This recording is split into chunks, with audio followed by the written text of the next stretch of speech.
আমাদের সংগ্রাম শেষ হয়ে যায়নি।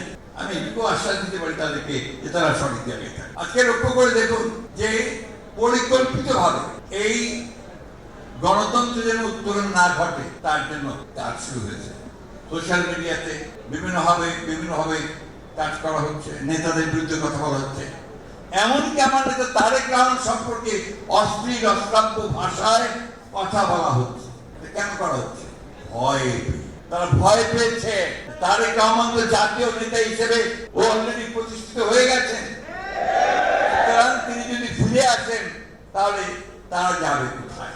আমি এটুকু আশ্বাস দিতে পারি তাদেরকে যে তারা সঠিক জায়গায় থাকে। প্রিয় বন্ধুগণ, এই কথাগুলো আমাদের মাথায় রাখতে হবে। আমাদের সংগ্রাম শেষ হয়ে যায়নি। আমাদের যে শত্রু চতুর্দিকে, আমাদের শত্রু মানে কি? গণতন্ত্রের শত্রু, বিএনপির শত্রু না, মনে রাখবেন। BNP is democracy, BNP is freedom, BNP হচ্ছে উন্নয়ন, ডেভেলপমেন্ট। এই কথা মাথায় রাখবেন। আমরাই করেছি, এটা আমরাই করবো, এবং ভবিষ্যতে আমরাই বাংলাদেশকে একেবারে উন্নয়নের চরমে নিয়ে যাবো।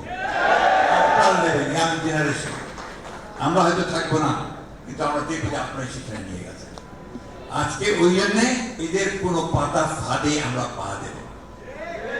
এরা ফাঁদ পাচ্ছে, আমাদেরকে প্রভোগ করছে যে আমরা যেন আমরা ঝাঁপিয়ে পড়ি, প্রতিবাদ করি, কনফ্রন্টেশন করি, এমন একটা অবস্থা তৈরি করি যেন গণতন্ত্রের উত্তরণটা ব্যাহত হয়।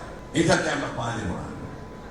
আমরা অত্যন্ত ধৈর্যের সঙ্গে, সহনশীলতার সঙ্গে, শান্তির সঙ্গে আমরা আমাদের নেতার যে নির্দেশিত পথ, আমাদের নেত্রীর নির্দেশিত পথ, সেই পথ ধরে আমরা গণতন্ত্রের দিকে এগিয়ে যাব। নির্বাচনের কথা ঠিক হলো লন্ডনে বসে আমাদের সাহেব এবং ট্রিবিউনাল অ্যাডভাইজারের মধ্যে বৈঠকের মধ্যে। তারপর থেকেই গোলমালটা শুরু হয়েছে।